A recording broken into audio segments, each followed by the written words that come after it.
한국 무기는 장난감입니다.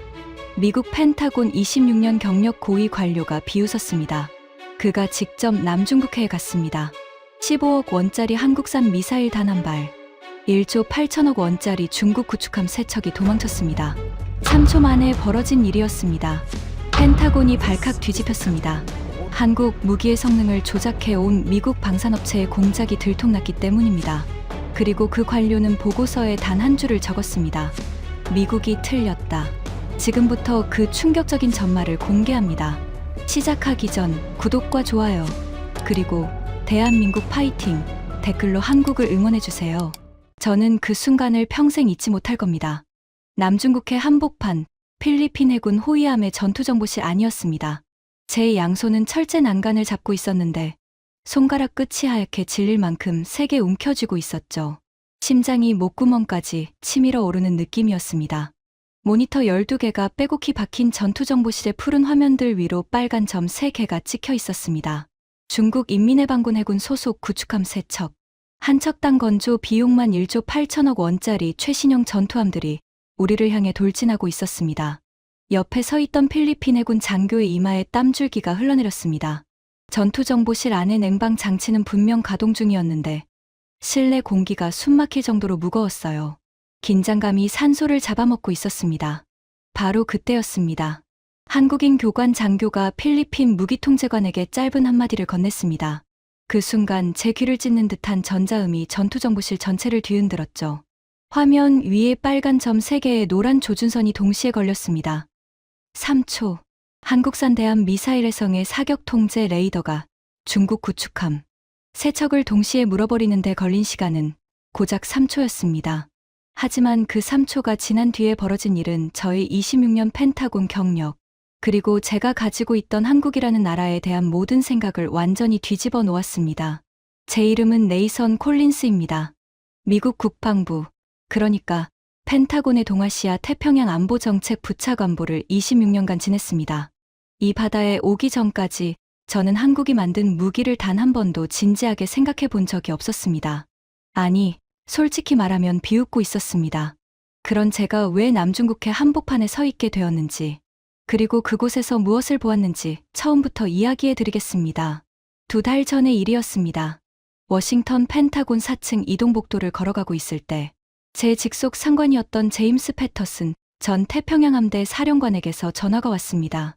퇴역 후에도 국방부 자문위원으로 활동 중이셨던 분이죠.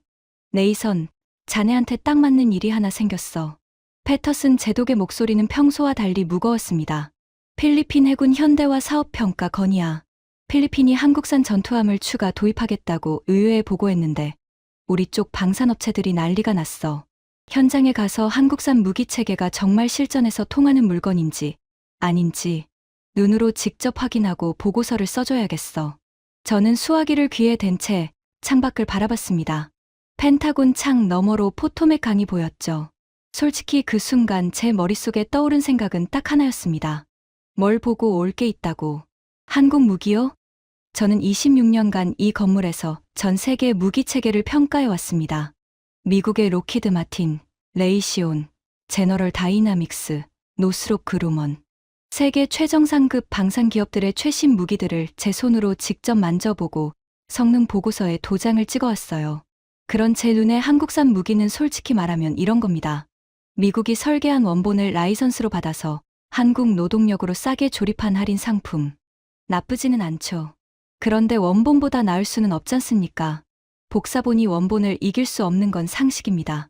필리핀이 한국산을 고른 건 순전히 가격 때문이라고 생각했습니다. 돈이 없으니까 싼 걸 고른 거라고요. 패터슨 제독님, 솔직히 결론은 뻔하지 않습니까? 보고서에 뭐라고 쓸지 저도 알고 제독님도 아실 텐데요. 저는 웃으며 대답했습니다. 현장에 가보지도 않고 결론을 쓰는 건 자네답지 않군. 패터슨 제독의 한마디에 저는 입을 다물었습니다. 26년간 상관이셨던 분 앞에서 건방진 소리를 한 셈이었으니까요. 알겠습니다. 다녀오겠습니다. 전화를 끊고 사무실로 돌아오는 길, 복도에서 낯익은 얼굴과 마주쳤습니다. 브래들리 하워드, GD, 그러니까 제너럴 다이나믹스의 아시아 태평양 지역 부사장이었습니다. 덩치 큰 체구의 맞춤 양복을 걸치고 항상 입꼬리를 올린 채 걸어 다니는 사람이었죠. 펜타곤 복도에서 이 사람을 마주치는 건 흔한 일이었습니다. 미국 방산업체 임원들이 국방부 관료들과 점심을 먹고 골프를 치고 가족 파티에 초대하는 건 워싱턴에서는 날씨, 이야기만큼이나 자연스러운 일이니까요. 네이선, 마침 잘 만났군. 필리핀건으로 자네가 간다며? 소식이 벌써 퍼졌더군요. 이 동네는 그래요. 펜타곤에서 커피 한 잔 시키면 그 주문 내역이 30분 안에 방산업체 임원 책상 위에 올라갑니다. 브래들리가 제 어깨에 손을 올렸습니다. 두꺼운 손바닥에서 향수 냄새가 났어요. 자네가 가서 제대로 평가해 주면 되지. 한국산이 실전에서 통하는 물건인지 아닌지 솔직하게 쓰면 돼. 그는 말끝을 흐리며 의미심장하게 웃었습니다. 근데 네이선, 우리끼리 하는 이야기인데 말이야. 브래들리가 목소리를 한 톤 낮췄습니다. 한국 무기가 뭔지 자네도 알잖아. 우리 설계 베껴다가 인건비 싼 데서 조립한 짝퉁이지. 껍데기만 번지르르하게 만들어 놓고 가격으로 승부하는 거야. 실전에서 쓰면 어떻게 될지는 나도 자네도 뻔히 알고 있잖아. 저는 고개를 끄덕였습니다. 솔직히 그때까지만 해도 브래들리의 말이 틀렸다고 생각하지 않았으니까요. 걱정 마. 눈으로 보고 사실대로 쓸 테니까. 브래들리는 제 등을 두드리며 환하게 웃었습니다. 역시 네이선이야. 저녁이나 같이 하지. 내가 좋은데 알아. 그날 저녁이었습니다. 워싱턴 조지타운에 있는 스테이크 하우스였습니다. 원목 테이블 위에 두꺼운 티본 스테이크가 올라오고 와인잔에 붉은 액체가 찰랑거리고 있었죠. 브래들리는 스테이크를 자르며 대수롭지 않다는 듯 말을 이어갔습니다. 네이선, 필리핀건은 원래 우리 GD가 딸 수 있었던 계약이야. 호위함 4척, 계약 규모만 3조 2천억 원이었어. 그런데 한국이 끼어들어서 가격을 반 토막 내버렸지. 브래들리의 스테이크 나이프가 고기를 관통할 때 뼈에 부딪히는 소리가 났습니다. 솔직히 말해서 열받지. 우리가 수십 년 동안 쌓아온 기술력을 한국이 라이선스 하나 받아서 싸게 복제하고 그걸 우리 동맹국에 팔아먹고 있는 거야. 이건 동맹에 대한 배신이야. 저는 와인을 한 모금 마시며 듣고 있었습니다. 그런데 더 열받는 게 뭔지 알아? 필리핀 국방부 관료들이 한국산을 보더니 눈이 뒤집어졌다는 거야. 가격이 우리의 4분의 1인데 성능은 비슷하다나 뭐라나. 말이 돼? 브래들리가 포크로 스테이크 조각을 집어 들었습니다. 한국이 만든 호위함 한 척에 1,800억 원. 우리 GD가 제안한 건 7,200억 원이야. 4배 차이가 나는데 4배만큼 성능이 좋으냐고? 당연히 좋지. 하지만 필리핀 같은 나라가 그 차이를 이해하겠어. 걔들 눈에는 싼 게 전부야. 걔들. 브래들리는 필리핀을 그렇게 불렀습니다. 저도 그때는 거기에 불편함을 느끼지 못했어요. 그게 솔직히 워싱턴의 언어였으니까요. 식사를 마치고 집으로 돌아오는 길, 저는 서재에 앉았습니다. 출장 준비를 위해 노트북을 열었는데 갑자기 책상 위 액자가 눈에 들어왔습니다. 흑백 사진이었어요. 젊은 해병대원 한 명이 폐허가 된 도시 거리에 서 있습니다. 군복은 진흙투성이고 헬멧에는 흠집이 나 있었죠. 하지만 카메라를 향한 눈빛만큼은 젊은 군인 특유의 당당함으로 빛나고 있었습니다. 제 아버지, 로버트 콜린스 상병이었습니다. 아버지는 한국전쟁에 참전한 해병대 하사관이셨어요. 인천 상륙작전에 투입되셨고 장진호 전투에서 왼쪽 무릎 아래를 잃으셨습니다. 제가 어린 시절 아버지는 의족을 끌며 뒷마당 벤치에 앉아 종종 그 시절 이야기를 해주셨죠. 네이선, 한국이라는 나라는 말이야. 아버지는 항상 이렇게 시작하셨습니다. 먼 곳을 바라보는 눈으로요. 우리가 갔을 때 아무것도 없었어. 도로도 없고 건물도 없고 먹을 것도 없었지. 추위에 얼어붙은 논바닥에서 아이들이 맨발로 뛰어다녔어. 그런데 그 사람들 눈빛만큼은 꺾이지 않았다. 나는 그게 참 인상적이었어. 아버지는 그 말 끝에 항상 이런 말씀을 덧붙이셨습니다. 우리가 피를 흘려서 지켜준 나라야. 우리가 아니었으면 그 나라는 사라졌을 거다. 그 은혜는 그 사람들도 잊지 않겠지. 우리가 지켜준 나라. 그것이 57년 동안 제 머릿속에 박혀있던 한국의 이미지였습니다. 고마워해야 할 나라. 우리 덕분에 존재하는 나라. 약하지만 성실한 나라. 열심히는 하는데 결국 스스로는 안 되는 나라. 저는 흑백 사진 속 아버지의 얼굴을 가만히 바라보다가 노트북 화면으로 시선을 돌렸습니다. 필리핀 해군 현대화 사업 브리핑 자료가 떠 있었어요. 한국이 수출한 호위함의 사진이 보였습니다. 회색 철판으로 이루어진 군함 위에 태극기가 그려진 미사일 발사관이 보이더군요. 저는 코웃음을 쳤습니다. 아버지가 피 흘려 지킨 나라가 이제 무기를 팔겠다고요? 미국한테 보호받던 나라가 다른 나라를 보호해주겠다고요? 웃기는 소리라고 생각했습니다. 그때까지만 해도요. 열흘 뒤, 저는 마닐라, 니노이 아키노 국제공항에 내렸습니다. 비행기 문이 열리는 순간 후끈한 습기가 얼굴을 덮쳤습니다. 워싱턴의 건조한 사무실 공기에 익숙해진 코에 열대 특유의 짠내와 배기가스 냄새가 동시에 밀려들었죠. 셔츠가 등에 달라붙기 시작했습니다. 공항 출구에 필리핀 국방부 차량이 대기하고 있었습니다. 짙은 초록색 군용 SUV 앞에 키가 크지 않은 남성 한 명이 서 있었어요. 단정하게 빗어 넘긴 검은 머리카락, 다림질이 완벽한 반소매 군복, 그리고 왼쪽 가슴에 빼곡하게 달린 약장들. 라몬데 라 크루즈, 필리핀 국방부 군비획득 담당 차관이었습니다. 콜린스 부차관보님, 먼 길 오시느라 고생 많으셨습니다. 라몬의 영어는 유창했지만 어딘가 조심스러운 톤이 있었습니다. 미국 국방부 고위 관료를 맞이하는 작은 나라 관료의 그 미묘한 긴장감이랄까요. 저는 그때 그 뉘앙스를 정확히 읽었고, 솔직히 말하면 그 긴장감이 나쁘지 않았습니다. 우리가 위에 있고 당신들이 아래에 있다는 무언의 질서가 확인되는 느낌이었으니까요. 지금 생각하면 부끄러운 감정이었습니다. 차관님, 바로 현장으로 갈 수 있습니까? 물론입니다. 수비크만까지 차로 3시간입니다. 차에 오르자 라몬이 서류 파일 하나를 건넸습니다. 필리핀 해군 현대화 사업의 전체 윤곽을 담은 브리핑 자료였어요. 저는 차창 밖으로 마닐라 시내를 보며 자료를 넘겼습니다. HD연대 중공업이 건조한 호위함 2척, 기준 배수량 2,600톤, 76mm 함포 1문, 대한미사일 해성 SSM 700K 8발, 대공미사일 해궁 16발, 경어뢰 6발, 전투관리체계, 소나, 레이더 전부 한국산 통합. 수치만 보면 나쁘지 않았습니다. 하지만 수치와 실전은 다른 문제죠. 카탈로그에서는 누구나 멋져 보입니다. 문제는 바다 위에서 적 함정이 코앞에 나타났을 때 그 무기가 제대로 작동하느냐는 것이었습니다. 3시간을 달려 수비크만에 도착했습니다. 차에서 내리는 순간 바닷바람이 셔츠 깃을 펄럭였습니다. 바다 냄새가 코끝을 찔렀죠. 짠내가 진하게 섞인 열대의 해풍이었습니다. 부두가 눈앞에 펼쳐졌습니다.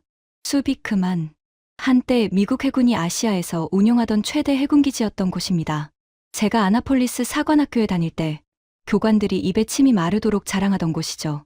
지금은 필리핀에 반환되어 있었지만 부두 콘크리트 위에 박힌 미 해군의 볼트 자국들은 아직 그대로였습니다. 그리고 그 부두 끝에 회색 철판의 군함 한 척이 정박해 있었습니다. 한국이 만든 호위함이었습니다. 솔직한 첫인상을 말하자면 예상보다 깨끗했습니다. 미국 해군에서 복무할 때 여러 나라 군함에 올라봤는데 동남아시아 국가들의 전투함은 대부분 녹이 슬어 있거나 페인트가 벗겨져 있기 마련이거든요. 그런데 이 배는 달랐습니다. 회색 도장이 균일하게 칠해져 있었고 갑판 위에 장비들이 정돈되어 있었어요. 함교 위에 올라간 레이더 안테나는 천천히 돌아가고 있었습니다. 올라가시겠습니까? 라몬이 함정 쪽으로 손짓했습니다. 현측 사다리를 밟고 갑판에 올라서는 순간 발바닥을 통해 전해지는 미세한 진동을 느꼈습니다. 엔진이 돌아가고 있었어요. 배가 살아있다는 뜻이었죠. 갑판을 걸어가는데 한국어가 들려왔습니다. 함교 쪽에서 필리핀 승조원들에게 무언가를 설명하고 있는 한국 해군 장교가 보였습니다. 짧게 깎은 머리, 넓은 어깨, 햇볕에 그을린 얼굴. 한국 해군 중령 계급장을 달고 있었습니다. 박준혁이라는 이름이었어요. 한국 해군에서 파견 나온 교관이었죠. 박충령은 제가 다가가자 거수경례를 하고 짧게 한마디만 했습니다. 직접 보시는 게 빠를 겁니다. 말이 적은 사람이었습니다.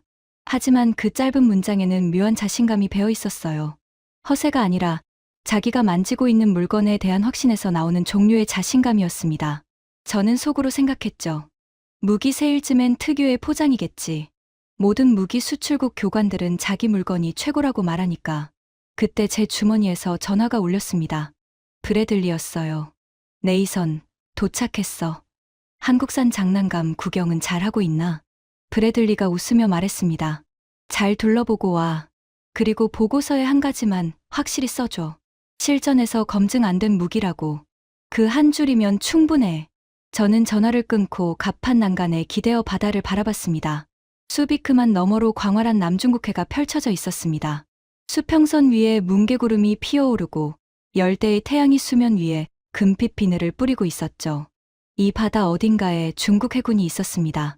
필리핀 어부들의 그물을 끊고 배를 몰아내고 물대포를 쏘며 남의 바다를 자기 것이라고 우기는 자들이요. 그리고 이 회색 철판 위에 박힌 한국산 미사일이 그 중국 해군을 상대하겠다는 겁니다. 저는 다시 코웃음을 쳤습니다. 15억 원짜리 미사일로 1조 8천억 원짜리 구축함을 상대한다고요? 숫자만 봐도 농담 같았습니다. 하지만 이틀 뒤 저는 그 농담이 아니라는 것을 제 두 눈으로 직접 확인하게 됩니다. 다음 날 아침이었습니다. 수비크만 부두에 정박 중인 호위함의 전투정보실, 영어로는 CIC라고 부르는 곳에 들어서는 순간 저는 무의식적으로 발걸음을 멈추게 되었습니다. 어두웠습니다. 전투정보실은 원래 어둡게 유지합니다. 모니터 화면의 정보를 정확히 읽기 위해서죠.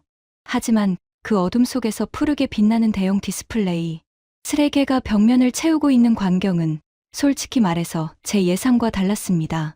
미국 해군의 이지스 전투체계를 수백 건도 넘게 봐 온 제 눈에 처음으로 낯선 화면 구성이 들어왔기 때문입니다. 미국의 이지스 시스템은 오래된 설계 철학을 기반으로 합니다. 수십 년 전에 짜놓은 소프트웨어 아키텍처 위에 새 기능을 계속 덧붙이는 방식이죠. 그래서 화면이 복잡합니다. 오랜 경험이 있는 숙련된 전투원이 아니면 제대로 읽기가 어려워요. 그런데 제 눈앞에 펼쳐진 한국산 전투관리 체계는 구조 자체가 달랐습니다. 화면 중앙에 전술 상황도가 3차원으로 펼쳐져 있었고 좌측에 위협 평가 패널, 우측에 무장 상태 패널이 깔끔하게 배치되어 있었습니다. 불필요한 정보는 접혀 있다가 필요할 때만 펼쳐지는 구조였어요. 직감적으로 느꼈습니다. 이건 미국 시스템을 복사한 게 아닙니다. 설계 철학 자체가 다릅니다. 콜린스 부차관보님, 여기 앉으시죠. 라문 차관이 제 옆 좌석을 가리켰습니다. 사라 밀러도 이미 자리에 앉아 있었어요. 사라는 미 해군 분석센터에서 파견 나온 연구원이었는데 35살의 데이터 분석 전문가였습니다. 이번 평가단에서 기술 분석을 맡고 있었죠. 안경 너머의 눈이 이미 화면에 고정되어 있더군요. 박준혁 중령이 전투정보실 한가운데 서서 시연을 시작했습니다. 지금부터 가상 시나리오를 돌리겠습니다. 적 수상함 세척이 북서 방향에서 접근하는 상황입니다. 화면 위에 빨간 삼각형 3개가 나타났습니다. 시스템이 자동으로 적함의 속도, 방향, 예상 경로를 계산해서 화면에 뿌렸습니다. 동시에 좌측 위협, 평가 패널의 각 적함의 위협 등급이 색깔로 분류되어 나타났어요. 박충령이 필리핀 전투원에게 고개를 끄덕였습니다. 필리핀 하사관이 터치 패널 위에 손가락을 올렸고 3초도 안 되어 해성 미사일의 사격 솔루션이 화면에 떴습니다. 각 적함에 대한 요격 경로, 예상 명중 시간, 심지어 미사일 재고 소모 후의 잔여 전투력까지 자동으로 계산되어 있었습니다. 저는 속으로 숫자를 세고 있었습니다. 위협 탐지에서 사격 솔루션 생성까지 걸린 시간. 미국 이지스 시스템은 숙련된 전투원 기준으로 보통 8초에서 12초가 소요됩니다. 방금 제가 본 한국산 시스템은 3초도 안 걸렸어요. 잠깐만요. 사라가 먼저 입을 열었습니다. 이 사격 솔루션 생성 속도, 지금 자동입니까? 수동입니까? 반자동입니다. 시스템이 최적의 사격 솔루션을 제안하고 전투원이 승인 버튼을 누르면 바로 발사 준비가 완료됩니다. 이 처리 속도가 실제 해상 환경에서도 동일하게 나옵니까? 박충령이 고개를 끄덕였습니다. 파도, 전자전 교란, 다중표적 상황 전부 포함해서 실해상 시험을 마쳤습니다. 처리 속도 편차는 0.4초 이내입니다. 사라가 자기 노트북을 열더니 뭔가를 빠르게 타이핑하기 시작했습니다. 저는 사라의 화면을 슬쩍 봤어요. 미국 해군의 이지스 베이스라인 9가 한국산 시스템의 성능 비교표를 실시간으로 만들고 있었습니다. 사라의 입술이 움직였습니다. 작은 목소리였지만 저는 분명히 들었어요. 이건 카피가 아닌데. 제 옆에 앉아있던 라몬이 저를 바라봤습니다. 그의 눈에는 물음표가 아니라 조용한 확신이 담겨 있었습니다. 마치 이렇게 말하는 것 같았어요. 제가 왜 한국산을 골랐는지 이제 조금 이해가 되십니까? 저는 대답하지 않았습니다. 아직 인정할 준비가 안 되어 있었으니까요. 하지만 26년간 미국산 무기만 봐왔던 제 확신에 아주 작은 균열이 하나 생긴 건 부정할 수 없었습니다. 그 균열은 다음 날 더 커졌습니다. 호위함이 수비크만을 출항해서 남중국해 외곽해역으로 향했습니다. 해성 미사일 실사격 훈련이 예정되어 있었거든요. 저와 사라는 함교 바로 아래 관측석에 자리를 잡았습니다. 바다가 넓었습니다. 수평선이 사방으로 끝없이 펼쳐져 있었고 태양은 구름 한 점 없는 하늘에서 수면을 달구고 있었죠. 뱃머리가 파도를 가를 때마다 하얀 포말이 양옆으로 갈라지며 짠 물보라가 얼굴에 튀었습니다. 엔진 진동이 발바닥을 통해 온몸으로 전해졌어요. 함내 방송이 울렸습니다. 사격 준비 완료. 표적 확인. 수평선 너머 18km 지점에 예인 표적선이 떠 있었습니다. 실제 적함 크기를 모사한 철제 표적이었죠. 시간이 흐를수록 관측석의 공기가 팽팽해졌습니다. 저도 무의식적으로 난간을 움켜잡고 있었어요. 321점 발사. 굉음과 함께 하얀 연기 기둥이 한미 쪽에서 치솟았습니다. 해성 미사일이 발사관을 박차고 나가는 순간 갑판 전체가 흔들렸고 뱃속 깊은 곳에서 올라오는 충격파가 제 흉골을 두드렸습니다. 미사일은 순식간에 높이 올라갔다가 수면 위 5m 높이로 내려앉으며 표적을 향해 질주하기 시작했습니다. 마하 0.95. 바다 표면을 스치듯 날아가는 미사일의 꼬리에서 하얀 수증기 자국이 일직선으로 그어졌습니다. 그 속도가 어찌나 빠르던지 눈으로 따라가기가 불가능했어요. 발사 순간에 보였다가 다음 순간에는 이미 수평선 너머로 사라져 있었습니다. 7초 뒤 수평선 위에서 검은 연기 기둥이 치솟았습니다. 제 옆에 있던 필리핀 해군 장교들이 일제히 환호성을 질렀습니다. 박준혁 중령은 아무 표정 없이 스톱워치를 확인했어요. 그의 얼굴에는 기쁨도 놀라움도 없었습니다. 당연한 결과를 확인하는 사람의 표정이었죠. 표적 명중. 중심부 직격. 관측 장비를 통해 표적 상태를 확인했습니다. 철제 표적선의 중앙부가 완전히 관통되어 있었어요. 15억 원짜리 미사일 한 발이 철판을 뚫고 지나간 구멍에서 검은 연기가 피어오르고 있었습니다. 사라가 저를 바라봤습니다. 콜린스 부차관보님, 이번 림팩 기록 보셨습니까? 아니, 아직. 사라가 태블릿을 꺼냈습니다. 화면에 림팩 합동 해상훈련의 비공개 평가 보고서가 떠 있었어요.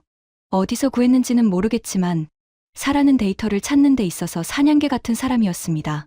이 한국산 호위함이 지난 림팩에 참가했을 때 대한 미사일 실사격 평가에서 참가국 전체 1위를 했습니다.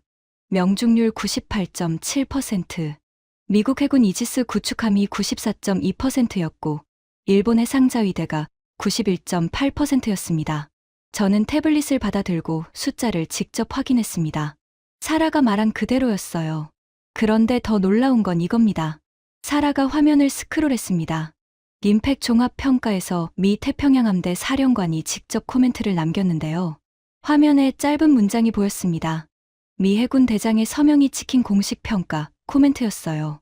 한국산 전투체계의 위협 대응 속도와 정밀도는 참가국 중 최상위 수준이며 특히 복합 위협 환경에서의 다중표적 동시 교전 능력은 주목할 만하다.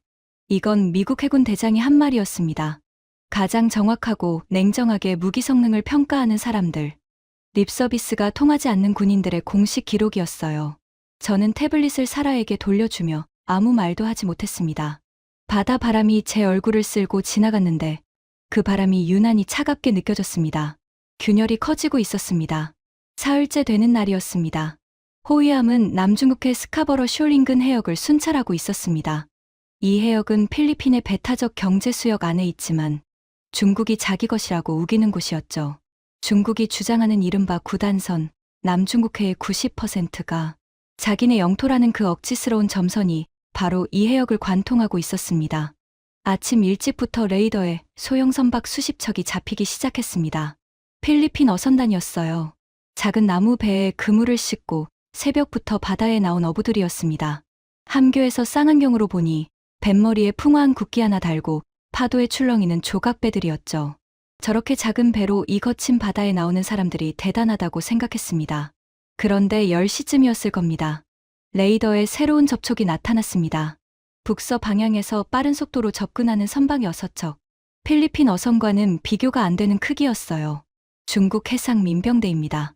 박준혁 중령의 목소리가 전투정보실에 울렸습니다. 그의 목소리는 여전히 담담했지만 전투정보실의 공기가 한순간에 얼어붙었습니다. 중국 해상민병대. 겉으로는 어선이지만 실제로는 중국 해군의 지시를 받는 중군사 조직입니다. 철제 선체에 물대포를 장비하고 외국 어선을 몰아내는 것이 이들의 임무였죠. 펜타곤에서 수없이 보고서로만 읽었던 존재들이 지금 제 눈앞에 나타난 겁니다. 중국 민병대 선박들이 필리핀 어선단을 향해 직진하기 시작했습니다. 속도를 높이며 어선들 사이로 파고들었어요. 필리핀 어선 한 척이 급히 방향을 틀다가 다른 어선과 부딪힐 뻔했습니다. 무전기에서 중국어가 쏟아져 나왔습니다. 필리핀 통역관이 즉시 번역했어요. 여기는 중국 영해다. 모든 외국 선박은 즉시 철수하라. 이 경고를 무시하면 강제 조치를 취한다. 라문 차관의 얼굴이 굳어졌습니다. 턱 근육이 팽팽하게 당겨지는 게 보였어요. 주먹이 허벅지 위에서 떨리고 있었습니다. 중국 민병대 선박 두 척이 필리핀 어선 한 척을 양쪽에서 끼기 시작했습니다. 거리가 50m, 30m, 20m로 좁혀졌어요. 그리고 물대포가 발사되었습니다. 강력한 수압의 물줄기가 필리핀 어선의 조타시를 직격했습니다. 나무 어선이 물대포의 충격에 심하게 흔들렸고 갑판 위에 있던 물건들이 바다로 쏟아져 내렸어요. 쌍안경을 통해 그 어선의 갑판이 보였습니다.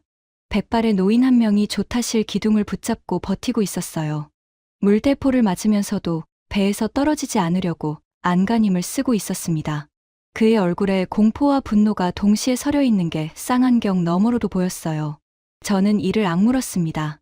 펜타곤에서 보고서로 읽을 때와 직접 눈으로 보는 건 완전히 다른 차원의 일이었습니다.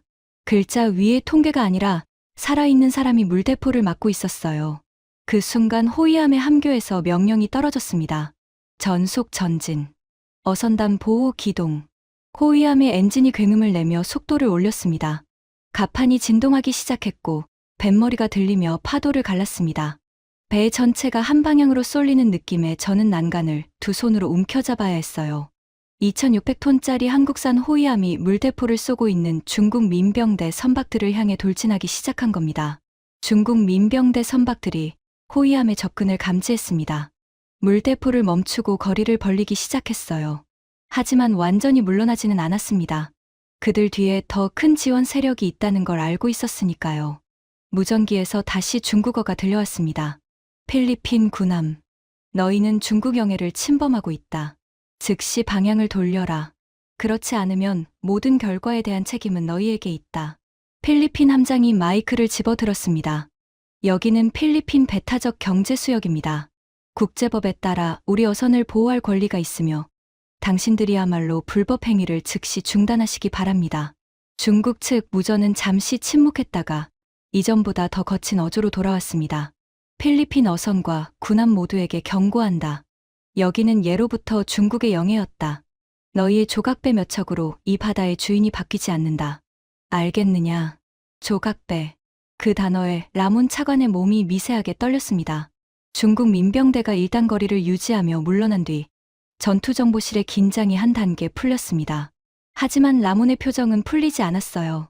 그는 전투정보실 한쪽 구석에 서서 모니터를 응시하고 있었는데 그 눈빛이 바다를 보는 것이 아니라 아주 먼 과거를 보고 있는 것 같았습니다. 저는 라몬에게 다가갔습니다. 차관님, 괜찮으십니까?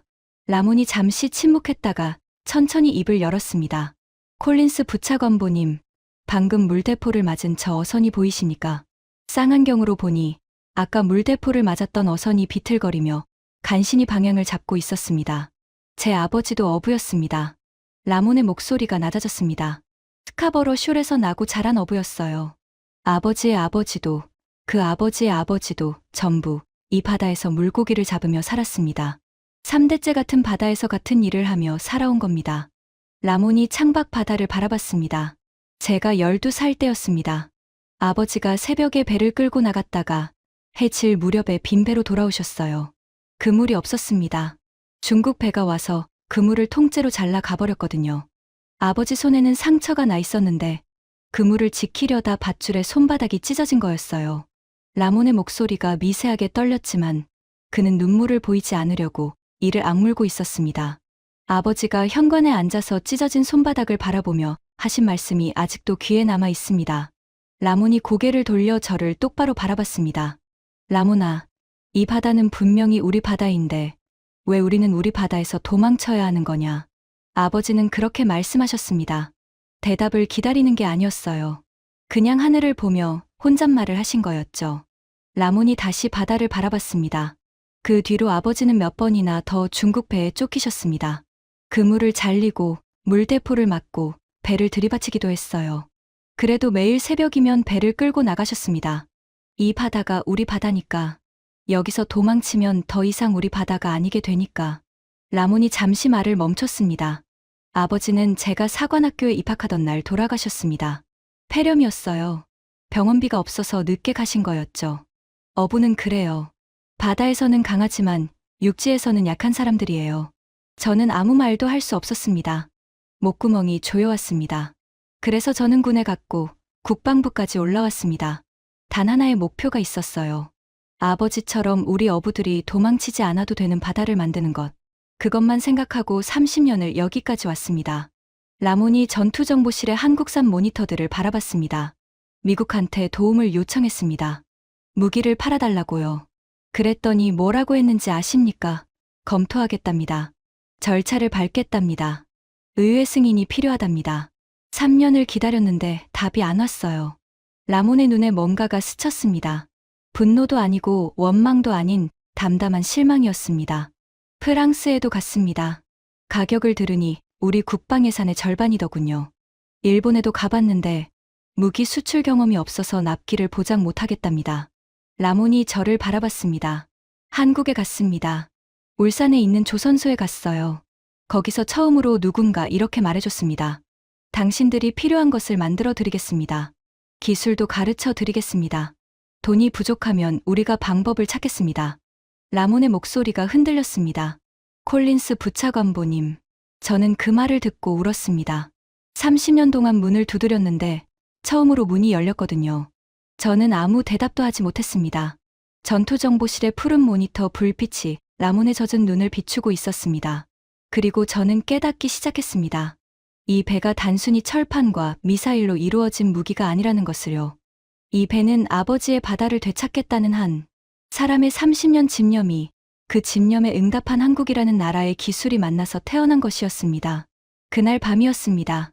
저는 함내 장교실에서 보고서 초안을 작성하고 있었습니다. 솔직히 말하면 그때까지도 머릿속이 복잡했습니다. 눈으로 본 것과 머릿속에 박힌 편견이 충돌하고 있었거든요. 그때 장교실 문이 벌컥 열렸습니다. 사라 밀러였어요. 안경이 살짝 비뚤어져 있었고 노트북을 한 팔에 끼고 있었습니다. 얼굴이 빨갛게 달아올라 있었어요. 콜린스 부차관보님, 지금 이거 보셔야 합니다. 사라가 노트북을 책상 위에 펼쳤습니다. 화면에 2개의 문서가 나란히 떠 있었어요. 왼쪽은 제가 직접 수집한 한국산 호위함의 실제 성능 데이터입니다. 림팩 기록, 필리핀 해군 운용 보고서, 한국 해군 시험평가, 결과를 종합한 겁니다. 사라가 오른쪽 문서를 가리켰습니다. 그리고 오른쪽은 2달 전에 펜타곤 내부에서 돌아다닌 비교, 분석 보고서입니다. 한국산 무기의 성능을 미국산과 비교한 문서인데 이 보고서가 의회 브리핑 자료로까지 올라갔습니다. 저는 2 문서를 번갈아 봤습니다. 콜린스 부차관보님, 숫자가 다릅니다. 사라의 목소리가 낮아졌습니다. 한국산 해성 미사일의 실제 유효 사거리는 180km입니다. 그런데 이 펜타곤 보고서에는 120km로 적혀 있어요. 60km가 줄어든 겁니다.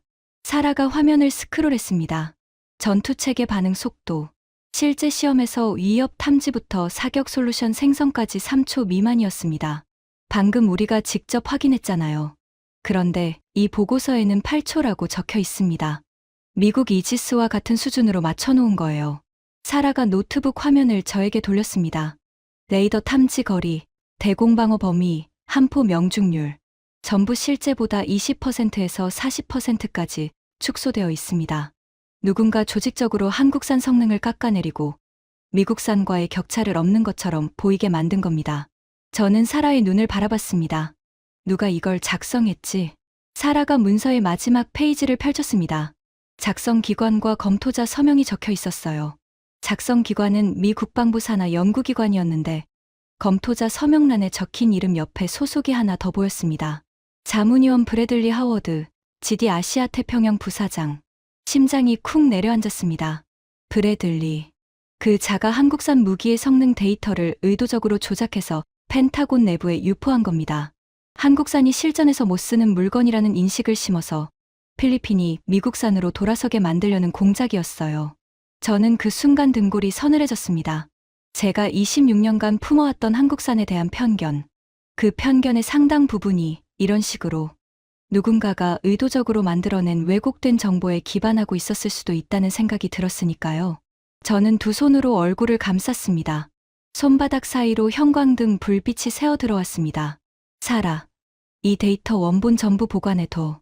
비교 분석 결과도 정리해놓고 이미 해두었습니다. 사라가 고개를 끄덕이며 노트북을 접었습니다. 한 가지 더 말씀드려도 될까요?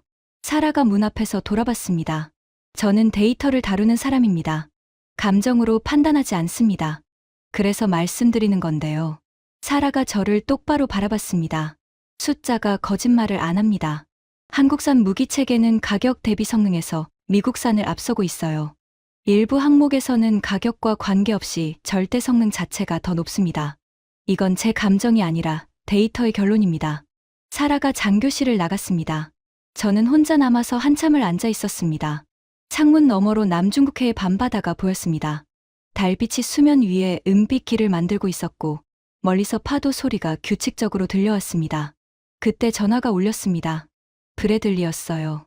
네이선, 보고서 잘 써지고 있어.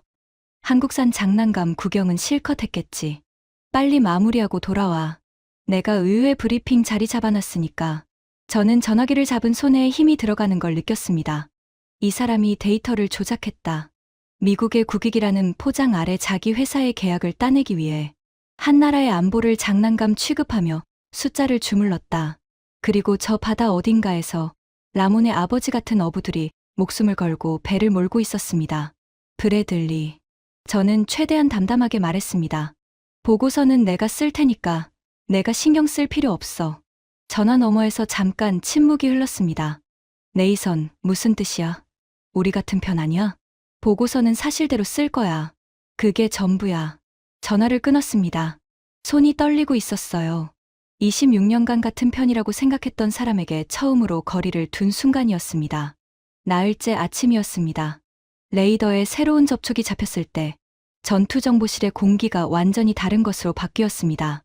이전에 만났던 해상민병대와는 차원이 다른 존재가 나타났기 때문입니다. 중국 인민해방군 해군 소속 영호이 D형 구축함 3척. 한 척당 건조 비용 1조 8천억 원. 길이 157m. 배수량 7,500톤. 64셀 수직발사대의 대한미사일, 대공미사일, 대잠 로켓을 가득 채운 중국 해군의 주력 전투함이었습니다. 우리 호위함의 3배 크기였어요. 세 척이 횡대 대형을 유지하며 우리를 향해 항해하고 있었습니다. 속도 22노트. 빠르지는 않지만 의도적으로 위압감을 주는 속도였어요. 마치 이렇게 말하는 것 같았습니다. 우리가 지금 너희한테 가고 있다. 어쩔 거냐. 전투정보실이 긴장으로 가득 찼습니다. 필리핀 승조원들의 얼굴이 하얗게 질려 있었어요. 2,600톤짜리 호위함 한 척으로 7,500톤짜리 구축함 3척을 상대해야 하는 상황이었으니까요. 단순 톤수만 따져도 1대 9에 가까운 전력 격차였습니다. 무전기에서 중국어가 흘러나왔습니다. 이번에는 아까 민병대와는 확연히 다른 군사적 위험을 갖춘 억양이었어요. 필리핀 군함에 고한다. 여기는 중국 인민해방군 해군이다. 너희는 중국 관할 해역에서 불법 활동을 하고 있다. 즉시 남쪽으로 퇴거하라. 이것은 최종 경고다. 필리핀 함장의 이마에 땀이 맺혔습니다. 하지만 그는 마이크를 들었습니다. 여기는 필리핀 해군입니다. 이 해역은 UN 해양법협약에 의해 인정된 필리핀 배타적 경제 수역입니다. 우리는 합법적인 순찰 임무를 수행 중이며 퇴거할 의무가 없습니다. 중국 측 무전이 돌아왔습니다. 이번에는 비웃음이 섞여 있었어요. 유엔이 너희 배를 지켜주더냐? 종이 쪼가리 하나 믿고 이 바다에 나온 거냐? 그 순간 저는 제 옆에 서 있던 박준혁 중령의 얼굴을 봤습니다. 놀라운 건 그의 표정이 전혀 변하지 않았다는 겁니다. 긴장도 없고 공포도 없었어요. 마치 비가 올 거라는 일기예보를 확인하는 사람처럼 담담했습니다. 박중령이 필리핀 무기통제관에게 고개를 끄덕였습니다. 무기통제관이 터치 패널 위에 손가락을 올렸습니다. 그 순간이었습니다. 전투정보실을 가로지르는 날카로운 전자음이 울렸습니다. 해성 미사일의 사격 통제 레이더가 가동된 소리였어요. 모니터 화면 위에서 3개의 빨간 점에 동시에 노란 조준선이 걸렸습니다. 3초. 위협 탐지에서 조준 완료까지 3초. 중국 구축함 3척이 동시에 한국산 대함 미사일의 사격 통제 레이더에 잡힌 겁니다. 이것은 즉 발사 버튼만 누르면 미사일이 날아간다는 뜻이었습니다. 15억 원짜리 미사일이 1조 8천억 원짜리 구축함의 옆구리에 구멍을 뚫을 준비가 된 거예요. 전투정보실이 숨을 죽였습니다. 중국 구축함의 무전이 갑자기 끊겼습니다. 10초, 20초, 30초. 아무 소리도 들리지 않았어요. 전투정보실에는 장비의 냉각팬 돌아가는 소리와 심장 박동 소리만 울렸습니다. 모니터를 봤습니다. 빨간 점 3개의 속도가 변하고 있었어요. 22노트였던 속도가 18노트, 15노트로 줄어들더니 방향이 바뀌기 시작했습니다. 북서쪽, 중국 방향. 중국 구축함이 물러나고 있었습니다. 그리고 무전기에서 다시 중국어가 흘러나왔습니다. 하지만 이번에는 아까와 전혀 다른 목소리였어요. 거만함이 사라지고 목소리가 가늘게 떨리고 있었습니다. 필리핀 군함. 우리는 정기훈련을 위해 항로를 변경한다. 이것은 철수가 아니다. 반복한다. 이것은 철수가 아니다. 철수가 아니라고 말하면서 뒤돌아서 도망가는 모습. 전투정보실에서 누군가 웃음을 터뜨렸습니다. 필리핀 하사관 한 명이 두 주먹을 불끈 쥐며 작게 환호했어요. 함장의 눈에 물기가 어렸고 라몬 차관은 모니터 앞에 서서 입술을 깨물고 있었습니다. 울음을 참는 얼굴이었습니다. 저는 그 자리에 서서 두 다리에 힘이 풀리는 것을 느꼈습니다. 28년이었습니다. 미 해군 장교로 5년, 펜타곤에서 26년. 제 인생의 절반 이상을 군사 분석에 바쳤습니다.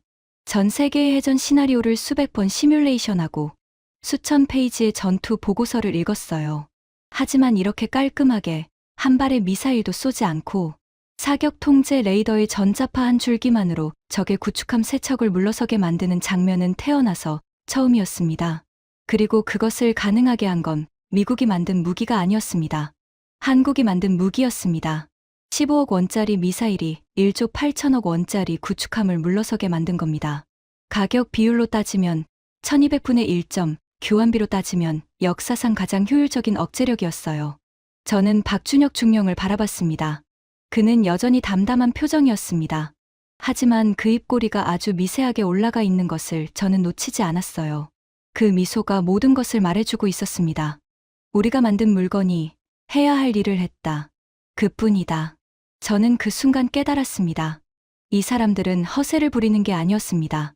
자기가 만든 물건이 어떤 일을 할 수 있는지 정확히 알고 있는 사람들이었어요.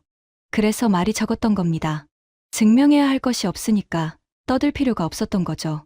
그리고 저는 마침내 26년간 제 머릿속에 박혀있던 그 한 문장을 부정할 수밖에 없었습니다. 한국산은 미국산의 복사본이다. 아닙니다.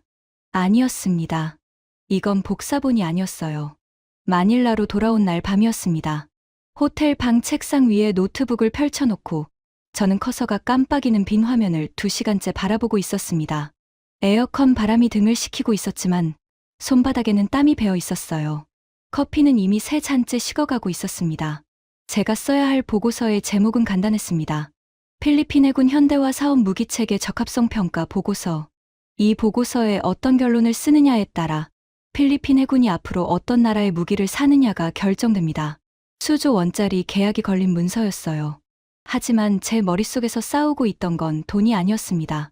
한쪽에는 26년간 펜타곤에서 쌓아온 모든 것이 있었습니다.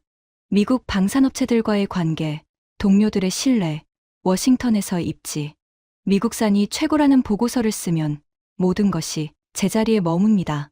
브래들리도 만족하고, 의회도 만족하고, 제 커리어도 안전합니다. 다른 한쪽에는 제가 직접 눈으로 본 것이 있었습니다. 3초 만에 적 함정 3척을 동시에 잡아낸 전투체계, 98.7%의 명중률, 1조 8천억 원짜리 구축함을 물러서게 만든 15억 원짜리 미사일, 그리고 아버지의 바다를 되찾기 위해 30년을 바친 한 남자의 젖은 눈. 저는 전화기를 들었습니다. 패터슨 제독에게 전화를 걸었어요. 제독님, 보고서 결론에 대해 미리 말씀드려야 할 것 같습니다. 들어보지. 한국산 무기 체계를 적합 판정할 생각입니다. 전화 너머에서 3초간 침묵이 흘렀습니다. 패터슨 제독은 신중한 분이셨어요. 30년간 미 해군을 이끌면서 감정으로 판단한 적이 단 한 번도 없는 분이었습니다. 근거는 저는 준비한 데이터를 하나씩 읊었습니다. 전투체계 반응 속도 비교, 임팩 실사격 기록, 가격 대비 성능 분석, 실전 운용 평가, 그리고 마지막으로 브래들리가 조작한 데이터에 대해서도 보고했습니다. 패터슨 제독의 목소리가 낮아졌습니다. 데이터 조작이라고? 사라 밀러 연구원이 원본 데이터와 펜타곤 내부 유통 보고서를 대조한 결과 한국산 무기의 성능 수치가 조직적으로 축소된 정황을 확인했습니다. 자문위원으로 GD 소속 인사가 관여한 것으로 보입니다. 브래들리 하워드? 예, 제독님. 또 침묵이 흘렀습니다.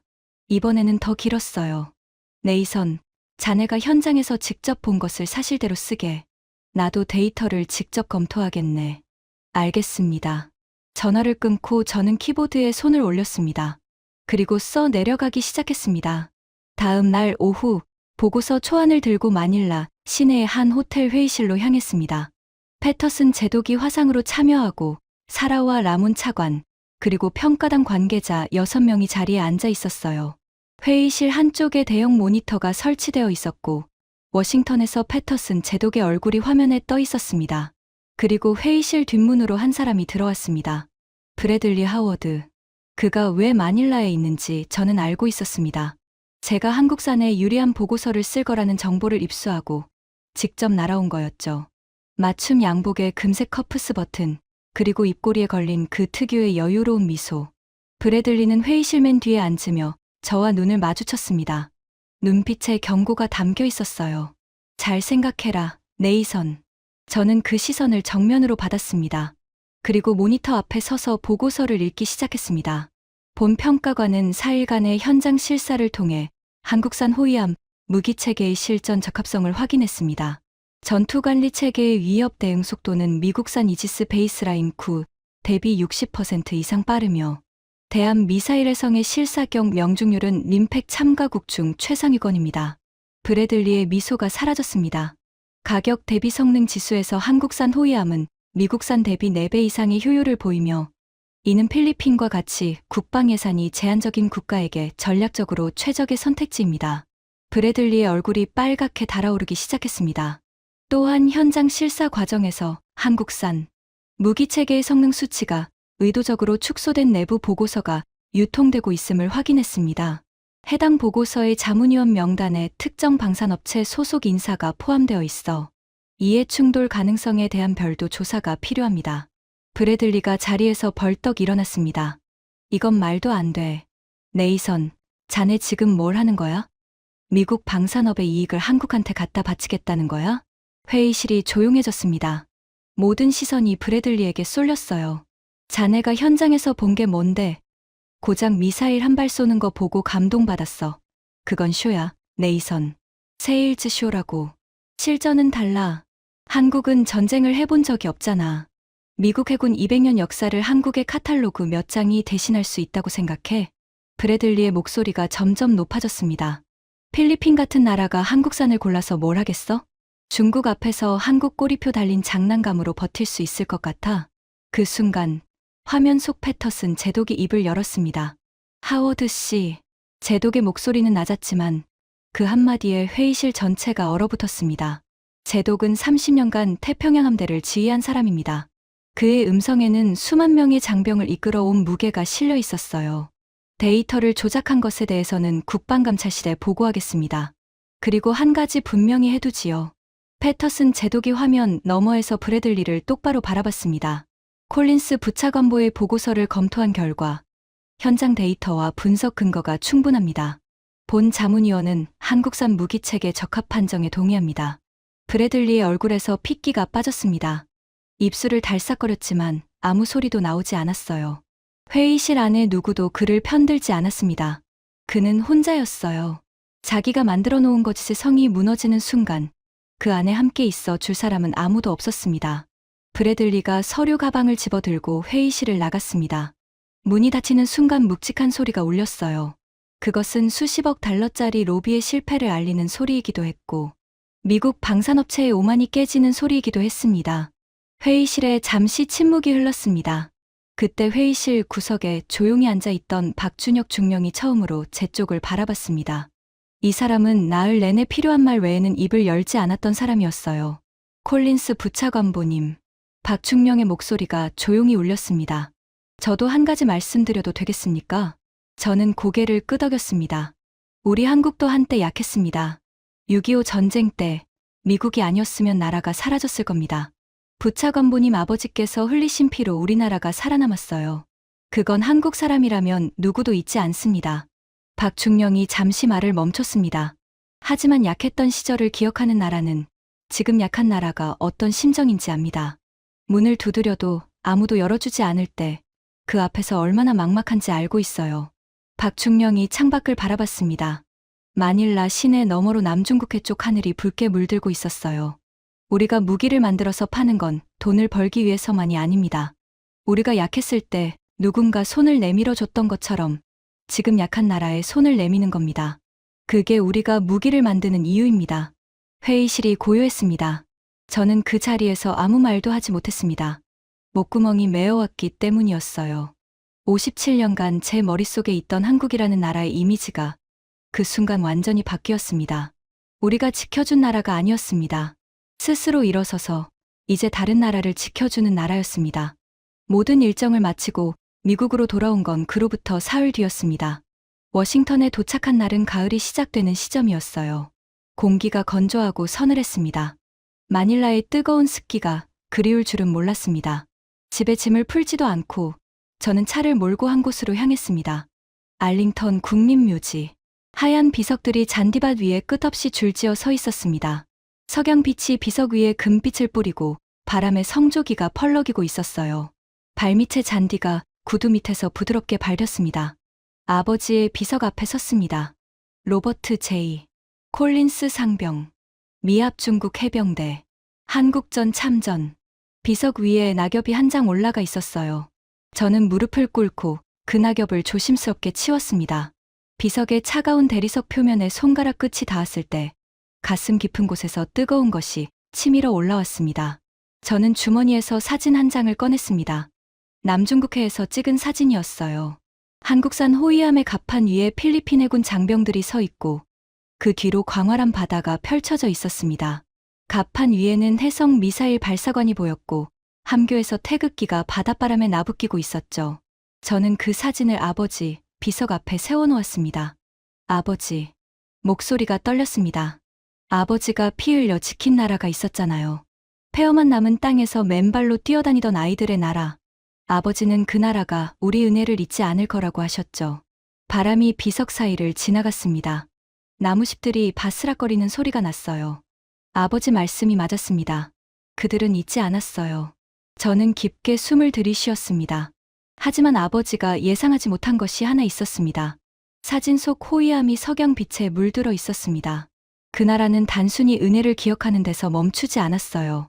스스로 일어섰습니다. 세계가 깜짝 놀랄 만큼 강해졌어요. 그리고 그 힘으로 지금 다른 약한 나라를 지키고 있었습니다. 눈물이 볼을 타고 흘러내렸습니다. 닿지 않았습니다. 남중국해라는 바다가 있습니다. 거기서 필리핀이라는 작은 나라가 중국이라는 거대한 나라에 짓밟히고 있었어요. 물대포에 맞고 배를 빼앗기고 자기 바다에서 쫓겨나고 있었습니다. 미국한테 도움을 요청했는데 우리는 검토하겠다는 말만 3년째 반복하고 있었어요. 비석 위에 석양빛이 길게 그림자를 들이우고 있었습니다. 그때 한국이 손을 내밀었습니다. 무기를 만들어 줬어요. 기술도 가르쳐 줬고 돈이 부족하면 방법을 찾아줬습니다. 그리고 한국이 만든 미사일 한 발이 중국 군함, 세척을 물러서게 만드는 장면을 제가 직접 두 눈으로 봤습니다. 저는 비석 위에 손을 올렸습니다. 차가운 대리석 아래 아버지가 잠들어 계셨어요. 아버지, 저는 26년간 착각하고 있었습니다. 한국을 우리가 시혜를 베풀어야 할 약한 나라로만 보고 있었어요. 우리가 지켜줬으니까 고마워해야 할 나라, 우리 없이는 안 되는 나라, 그런 오만한 시선으로 바라보고 있었습니다. 목소리가 갈라졌습니다. 틀렸습니다. 한국은 약하지 않았어요. 이미 오래전에 스스로 일어섰고 이제는 아버지가 그 나라를 위해 했던 일을 그 나라가 다른 나라를 위해 하고 있었습니다. 바람이 다시 한번 비석 사이를 지나갔습니다. 성조기가 펄럭이는 소리가 멀리서 들렸어요. 아버지가 흘린 피가 헛되지 않았다는 걸 이제야 알겠습니다. 저는 비석 앞에서 한참을 앉아 있었습니다.